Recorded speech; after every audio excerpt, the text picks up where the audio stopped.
বাংলাদেশের সকল পুলিশ স্টেশনে প্রবাসী সহায়তা ডেস্ক চালু করার আহ্বান জানিয়েছেন আরব আমিরাত প্রবাসীরা। তাছাড়া এই মাধ্যমটিকে কার্যকর করতে সরকারের দৃষ্টি আকর্ষণ করেছেন তারা।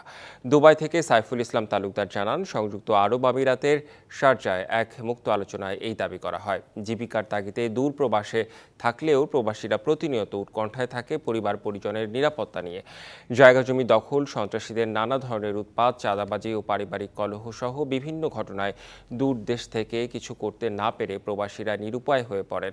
সেই জন্য সব থানায় প্রবাসী সহায়তা ডেস্ক চালুর আহ্বান জানান তারা। কমিউনিটি নেতা আলহাজ ইয়াকুব সৈনিকের সভাপতিত্বে অনুষ্ঠানে প্রধান অতিথি ছিলেন বাংলাদেশ কনসুলেট জেনারেল দুবাইয়ের consul general BM Jamal Hossain. অতিথি ছিলেন সাংবাদিক ও প্রবাসী কনসালটেন্ট ইজাজ মাহমুদ। বিশেষ অতিথি ছিলেন ইসমাইল গনি চৌধুরী, AK আজাদ সহ অনেকেই। পররাষ্ট্রমন্ত্রী একটা প্রবাসী আছে, বিদেশগামী যে প্রবাসী ভাই তাদের স্মার্ট কার্ড সহ বিভিন্ন বিষয়গুলো তারা দেয়। আমাদের সমস্যার সমাধান যদি প্রবাসী ডেস্কের মধ্যে হয়, তাহলে প্রবাসী যারা আছে তারা উপকৃত হবে।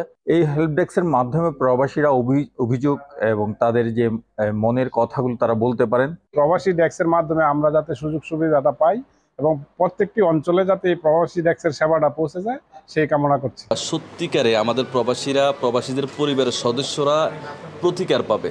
সবচেয়ে বড় অবদান তাদের জন্য আমরা কি করছি, এই জন্য কিন্তু আমরা এই বিকল্প রেমিটেন্স অ্যাকাউন্ট চালু করি। এতে যেটা হয়েছে, সাধারণ কর্মীদের মধ্যে এক ধরনের উদ্দীপনা, উৎসাহ এবং তার উদ্বুদ্ধ হয়েছে। নগদে 500 টাকা বা তার বেশি পেমেন্টে পেতে পারেন ঢাকায় জমিসহ 20 কোটি টাকার পুরস্কার।